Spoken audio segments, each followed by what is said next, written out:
Everyone, नमस्ते। स्वागत है आप सभी का आज के सेशन में। मैं समीक्षा सिंह। तो गाइस, आज हम बहुत ही इम्पॉर्टेंट एनवायरमेंटल स्टडीज़ के क्वेश्चंस को डिस्कस करेंगे, जो कि अभी रिसेंटली इस सीटेट के एग्ज़ाम में पूछे गए हैं। ये जितने भी दिसंबर 2021 की जो शिफ्ट थी, उन सभी से ये क्वेश्चन लिए गए हैं। ओके, तो काफ़ी इंपॉर्टेंट क्वेश्चंस हैं, तो सेशन पूरा अटेंड करना आप। ओके, तो चलिए स्टार्ट करते हैं पहले क्वेश्चन से। तो पहला क्वेश्चन है, बेसिकली पूछा गया है आपसे, इस टॉपिक से काफ़ी क्वेश्चन पूछा जाते हैं। स्लॉथ एक एनिमल होता है, काफ़ी हम कह सकते हैं काफ़ी लेज़ी होता है, आलसी होता है।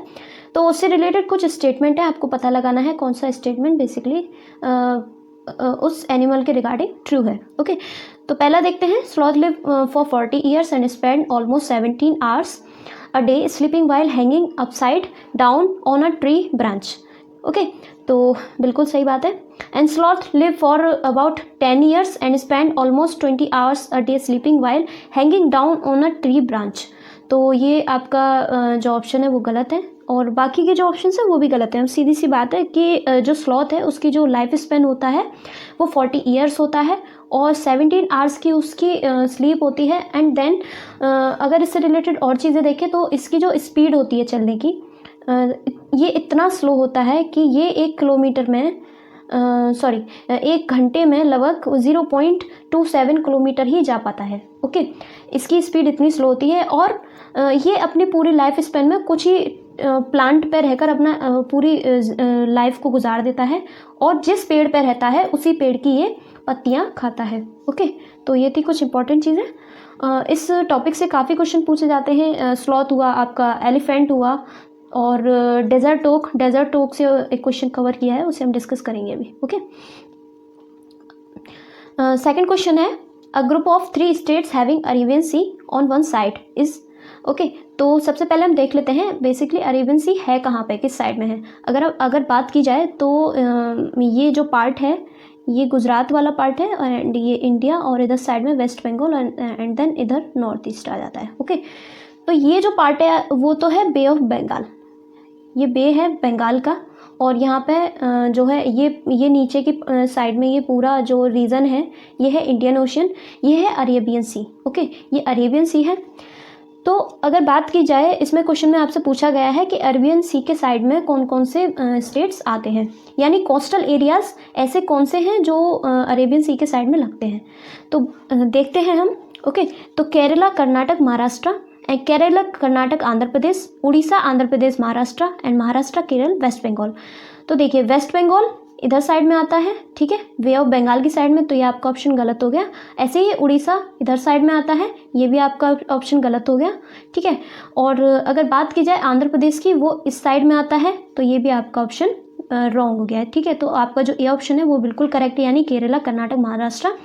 और कोस्टल एरियाज में 4 to 5 स्टेट्स आते हैं, केरल, कर्नाटक, और इधर गोवा है, इधर है आपका क्या, महाराष्ट्र। ओके, तो ये कुछ स्टेट्स हैं। और अगर इस साइड की बात करी जाए बे ऑफ बंगाल की, तो बे ऑफ बंगाल के साइड में आते हैं आपके तमिलनाडु, आंध्र प्रदेश, उड़ीसा, एंड वेस्ट बंगाल, ठीक है। तो ये कुछ 4 स्टेट्स आपके मेन हैं। अगर आपसे नेक्स्ट एग्जाम में कभी पूछा जाए तो आप इसे याद रखना। ओके, तो ये क्वेश्चन आपका काफ़ी एग्ज़ाम्स में पूछा गया था, बहुत ही इंपॉर्टेंट है। यानी जो 5वीं जो महिला थी, 5वीं भारतीय महिला जिसने माउंट एवरेस्ट की पीक को रीच किया है, मतलब माउंट एवरेस्ट पे सिंपली उसने चढ़ाई करी है। ओके, तो इसका जो एक ऑप्शन है वो है बछेंद्री पाल, ये ऑप्शन आपका करेक्ट हो जाएगा। सुनीता विलियम जो थी वो एस्ट्रोनॉट थी। ओके, चलिए नेक्स्ट क्वेश्चन पे चलते हैं। नेक्स्ट क्वेश्चन है, consider the following statement in connection with desert oak. तो ये क्वेश्चन एक बहुत ही ज़्यादा पूछा जाने वाला क्वेश्चन है, ये टॉपिक है, बहुत ही इंपॉर्टेंट है सीटेट एग्जाम के पॉइंट ऑफ व्यू से। ओके, तो चलिए स्टार्ट करते हैं, देखते हैं क्या है। डेजर्ट ओक से रिलेटेड स्टेटमेंट आपको बताने हैं, कौन से स्टेटमेंट इसमें ट्रू है। This tree grows almost as tall as a general classroom wall. Okay, तो ये जो ट्री है ये एक क्लासरूम वॉल, मतलब लगभग 10 to 15 फीट का ये हो जाता है।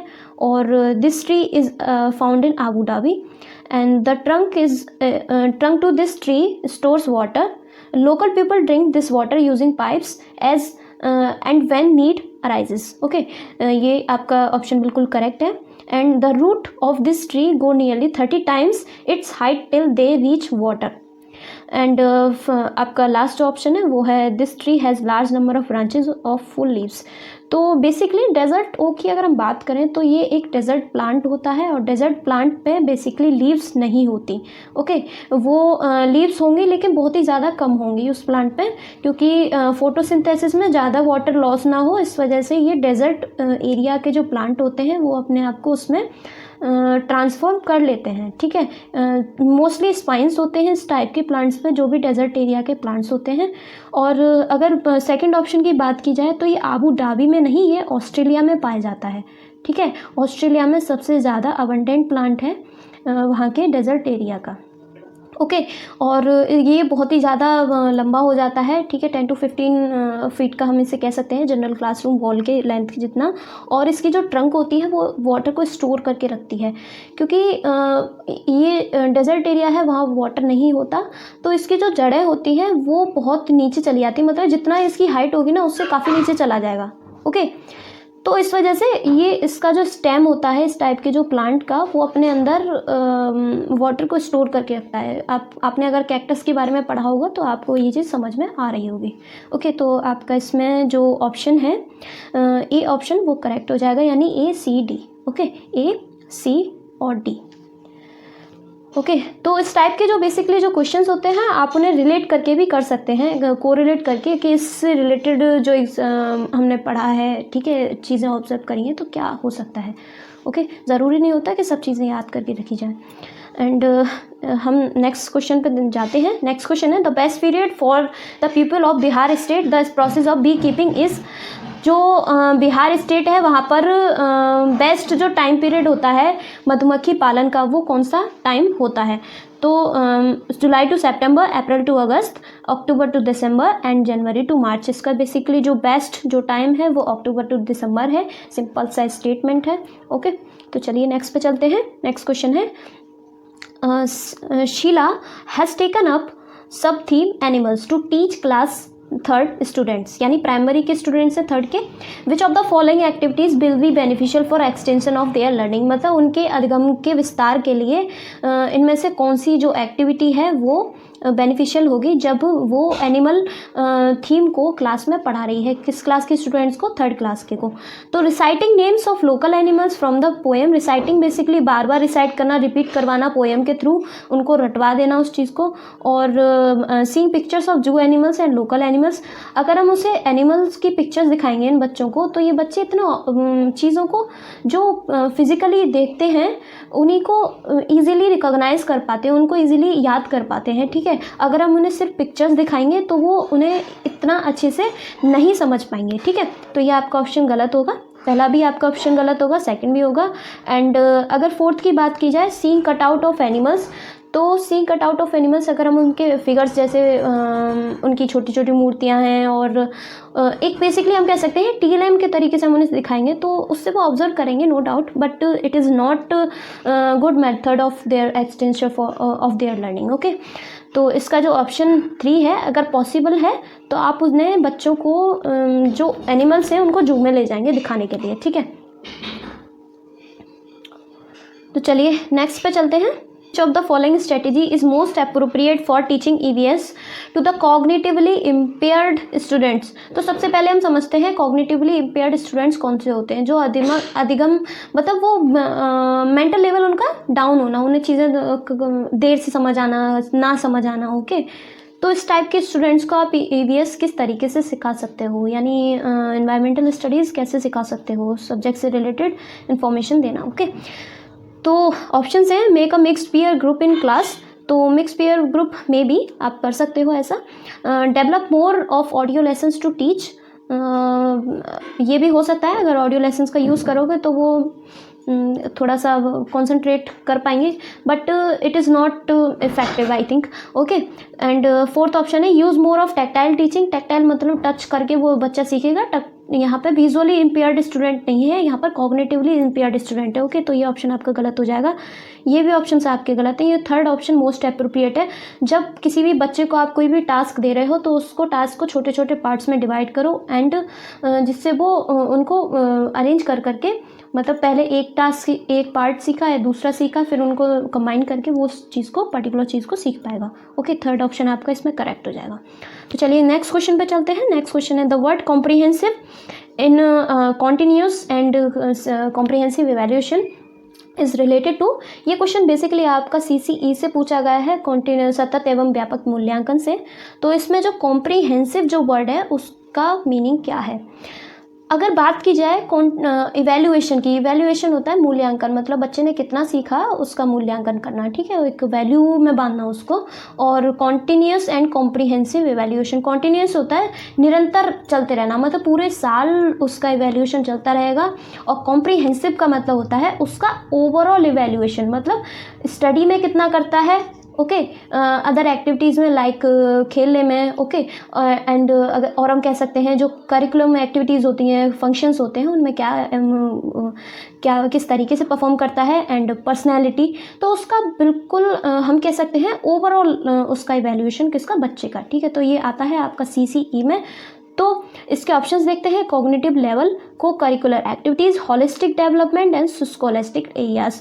तो ये कॉग्निटिव लेवल को भी ये कह सकते हैं हम इवेल्युएट करेगा, और को करिकुलर एक्टिविटीज़ को, स्कॉलास्टिक एरियाज़ को भी।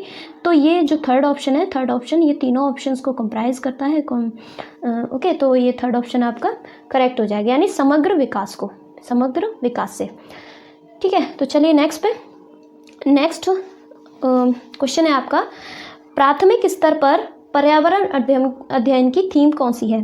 तो अगर हम प्राथमिक स्तर की बात करें तो वहाँ पर जो उसकी जो मेन थीम जो है एनवायरमेंटल स्टडीज़ की, वो है एनिमल्स।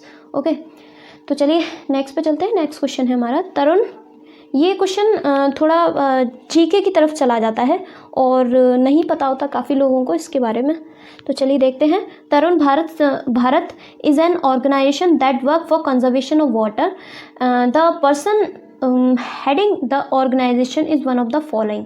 तो बेसिकली एक तरुण भारत सिंह एक ऑर्गेनाइजेशन है जो कि कंजर्वेशन वाटर के या फिर हम कह सकते हैं जल के संरक्षण के लिए कार्य करती है।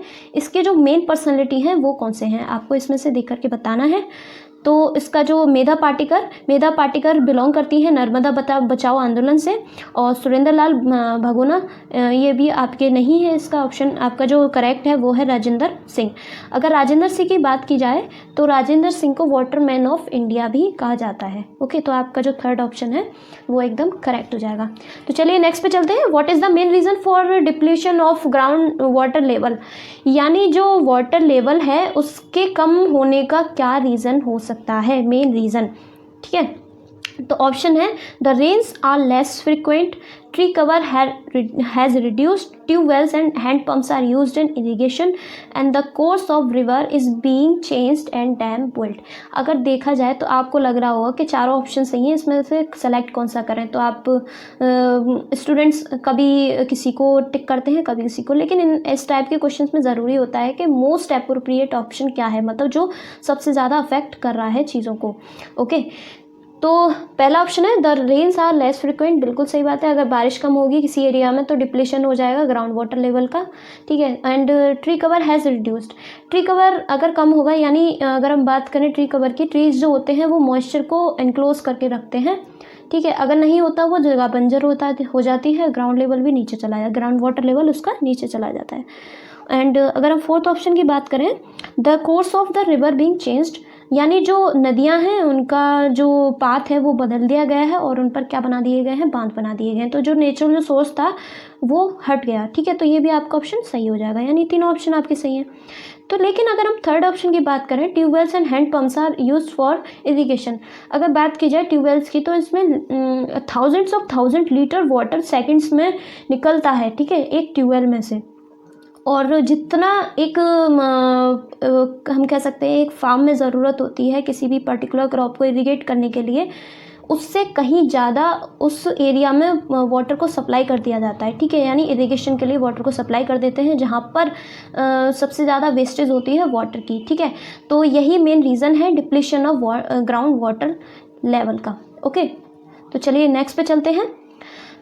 नेक्स्ट क्वेश्चन है, Reeta lives with her working mother, father, younger brother, grandparents, father, brother and his family. This kind of family format is basically जो रीता है वो अपने माँ के साथ और पिता के साथ और भाई और ग्रैंड पेरेंट्स यानी दादा दादी के साथ और fathers, brother and his family, ठीक है, यानी जो भी उसके चाचा ताऊ जो भी होंगे उनके साथ वो लोग सब मिलके रहते हैं। तो अगर बात की जाए तो मैटरनल फैमिली जो होती है वो होती है जब मदर के साइड पूरी फैमिली रह रही है, ठीक है। अगर पैटर्नल फैमिली तो फादर के साइड सारी फैमिली रहती है, और न्यूक्लियर फैमिली होती है जिसमें सिर्फ mother, father and their progeny, ठीक है, तो मदर जो भी उनके चिल्ड्रन होंगे 2-3 जो भी, ठीक है, तो वो होती है न्यूक्लियर फैमिली। तो ये जो आपका जो क्वेश्चन पूछा गया है वो है जॉइंट फैमिली से, यानी यहाँ पर सब लोग एक साथ रह रहे हैं, ठीक है, तो आपका जो 4th ऑप्शन है वो करेक्ट हो जाएगा। ओके, तो चलिए नेक्स्ट पे चलते हैं। नेक्स्ट क्वेश्चन है आपका, plants that can grow in areas that have saline water are termed as, यानी जो प्लांट्स कहाँ उगते हैं, सलाइन वाटर में उगते हैं, उनको क्या कहा जाता है, ठीक है। तो ऑप्शंस देखते हैं, हेलोफाइट यानी लवण मृदोदित, ठीक है, और सेकंड है मीजोफाइट्स यानी समुदित, और थर्ड है जीरोफाइट्स मुरुदित और मुरविद। सॉरी, ये हिंदी का थोड़ा प्रोनाउंसिएशन का प्रॉब्लम रहता है तो माइंड मत करना उस चीज़ को। जीरोफाइट्स आत्पोभिद, ओके सॉरी, यानी हेलियोफाइट ऑप्शन की, तो ये ऑप्शन आपका बिल्कुल करेक्ट हो जाएगा, यानी हेलियोफाइट जो होते हैं वो सैलाइन वाटर प्लांट्स कहलाते हैं। एंड अगर हम बात करें मीजोफाइट्स की, तो मीजोफाइट ऐसे प्लांट्स होते हैं जो मॉडरेटली वेट एरियाज़ में उगते हैं, ठीक है, जैसे कि मेज़ हुआ आपकी, जो हम कह सकते हैं जो हमारा जो प्लेन एरियाज़ है वो मॉडरेटली वेट एरियाज़ है, यहाँ पर मीजोफाइट्स होंगे, ठीक है, ग्रेन्स हुआ आपका, मेज़ हुआ, कुकुरबिट। एंड अगर थर्ड ऑप्शन की बात की जाए जीरोफाइट्स की, तो जीरोफाइट जो होते हैं वो बेसिकली डेजर्ट प्लांट्स के लिए होता है, मतलब जो बिल्कुल ही ड्राई एरियाज़ में जो डेजर्ट एरियाज़ होते हैं उनको ऐसे प्लांट्स को जीरोफाइट्स कहा जाता है, जैसे कि कैक्टस हुआ, अभी अब हमने डिस्कस किया था डेजर्ट हो, तो वो जीरोफाइट में आ जाएगा। और 4th ऑप्शन है आपका हीलियोफाइट। हीलियोफाइट की अगर बात की जाए तो हीलियोफाइट होते हैं प्लेंटी सनलाइट, ऐसे प्लांट्स जिन्हें बहुत ही कम सूरज की रोशनी की ज़रूरत होती है, प्लेंटी सनलाइट, मतलब उन्हें सनलाइट चाहिए लेकिन बहुत कम चाहिए। जैसे जो घने जंगल होते हैं, और घने जंगलों में इसे इजी वे में अगर हम समझें तो जो प्लांट्स बहुत ही ऊंचे जाते हैं, बहुत ही ज़्यादा घने होते हैं, जैसे कि बैनियन ट्री, जो बरगद का पेड़ होता है, नीम का पेड़ होता है, ठीक है। और बेसिकली इस टाइप के जो प्लांट्स होते हैं उन्हें रूफ ऑफ फॉरेस्ट कहा जाता है। और इसी के साथ में एक और तरह के प्लांट्स होते हैं साइकोफाइट्स,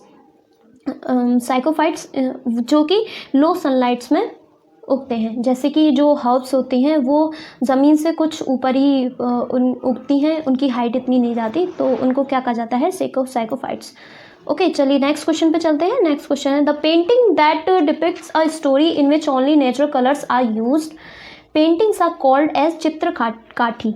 ओके, पेंटिंग्स बिलोंग टू, तो पेंटिंग से आपके बहुत क्वेश्चंस पूछे जाते हैं।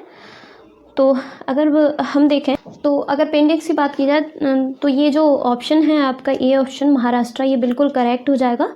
ओके, तो महाराष्ट्र में जो नेचुरल कलर से पेंटिंग्स बनाई जाती हैं जो कि किसी स्पेसिफिक स्टोरी को डिपिक्ट करती हैं, किसी भी स्पेसिफिक स्टोरी को बताती हैं, तो उनको क्या कहा जाता है, चित्रकाठी पेंटिंग कहा जाता है, ठीक है। और बाकी के जो ऑप्शन हैं वो हैं राजस्थान, अगर राजस्थान से रिलेटेड आपसे पूछते तो यहाँ पे आपसे देवरा पेंटिंग पूछा जाता, और अगर आंध्र प्रदेश की आपसे पूछी जाती तो मोस्टली उसमें सबसे ज़्यादा कलमकारी और निर्मल पेंटिंग आपसे पूछी जा सकती है एग्ज़ाम में। और अगर हम बात करें कश्मीर की, तो कश्मीर की जो फेमस पेंटिंग है वो है पहाड़ी पेंटिंग। और आप कमेंट सेक्शन में बताना मधुबनी पेंटिंग कहाँ की पेंटिंग होती है और वहाँ पे किस तरीके से मतलब जो पेंटिंग होती है वो बनाई जाती है, ठीक है, मतलब किस टाइप के कलर्स वहाँ यूज़ होते हैं। ओके, तो चलिए नेक्स्ट क्वेश्चन पे चलते हैं। Which is the largest rail route in India, यानी भारत में सबसे बड़ा रेल रूट कौन सा है। ओके, तो Kashmir to Bangalore, Dibrugarh to Kanyakumari and Mizoram to Gujarat है, महाराष्ट्र टू मणिपुर। तो इसका जो सेकंड ऑप्शन है वो करेक्ट है, यानी डिब्रूगढ़ की अगर बात की जाए तो डिब्रूगढ़ है असम में, ठीक है, और कन्याकुमारी की अगर हम बात करते हैं तो कन्याकुमारी है तमिलनाडु में, ठीक है। तो असम यहाँ पर है नॉर्थ ईस्ट साइड में और तमिलनाडु है इस साइड में। तो यहाँ से यहाँ तक ये रेल रूट भारत का सबसे लंबा रेल रूट कहा जाता है इसके बेसिस पे। ओके, तो गाइज इतने ही क्वेश्चंस थे हमारी आज की सीरीज़ में। मिलते हैं नेक्स्ट सेशन में। Okay, thank you for watching. अगर सेशन पसंद आया हो या फिर कोई डाउट हो तो आप कमेंट करके पूछ सकते हैं।